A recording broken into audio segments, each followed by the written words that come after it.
Hello data points.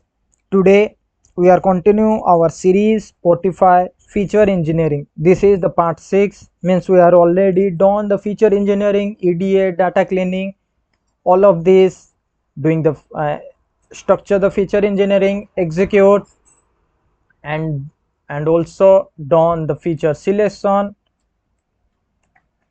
and now we are creating ready for create the ML pipeline.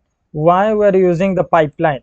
Why not we are directly build the ML? Because data go through the pipe, just like the water go through the pipe. It looks clean and don't clutter anything, just like you can see it.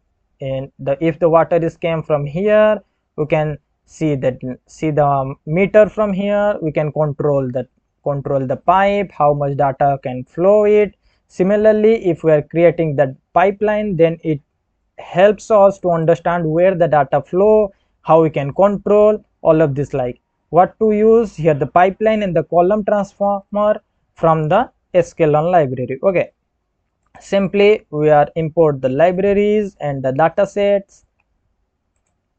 Okay, then the feature engineering step, all of that in a function. And if you notice, we are drop too many columns here.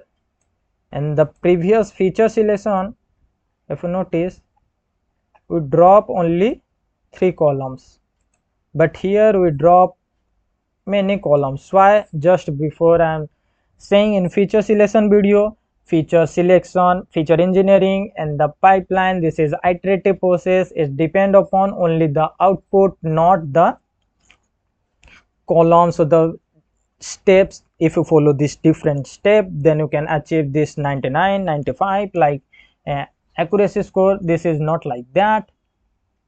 Okay, we created the 94 columns. If you notice, we created the 24 columns. Okay, now we create the pipeline. If you see the pipeline looks like this. First the pre-processing, okay, then the one hot encoding input, then one hot encoding, okay, then the one hot encoding of what features, track genre and the duration class, doing the simple inputter, then the one hot encoding, then the ordinal encoding of which the loudness level, popularity, tempo. Similarly, by creating the different pipeline like one hot, ordinal, scalar and the reminder, we can achieve our output. Then with that pipe is connected through our ML model, then the ML model can perform very well. Why we are creating the pipeline? If you can see our data comes from here, then divided into 4 parts, one hot, ordinal, scalar and the rest. Then it is connected and form a new data, then it go to the data set, that go to the model, so the model can train. And yes, this is the all the 5 rows and the 157 columns. Just imagine we are created 157 columns. Okay, great job. Here is the hidden code. We can see the code from here. What we did, we config to see the diagram, then the separately divided into the different columns. Why? Because we know our data set contain the 20 features, we cannot input directly, so int 32, float 64, int 64, we can do like this. One hot encode ordinal columns divided separately, doing one by one, then combine all the transformer, then the fully pipeline created, means this all the transformer means pipeline, one hot, ordinal, scalar, reminder, then this is comes under one pipeline. This is the column transformer here. Then we show the pipeline, simple.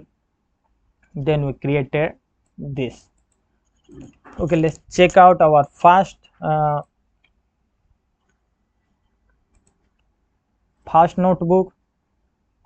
If you notice, our fast notebook contains the 20 core features.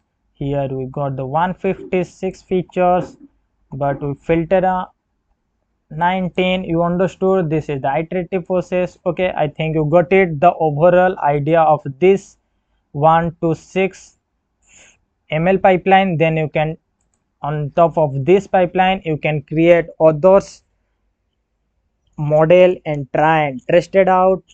Okay, thank you, and tell me what series you needed, what improvement I can do in video so that it is helpful to you. Jai Hind.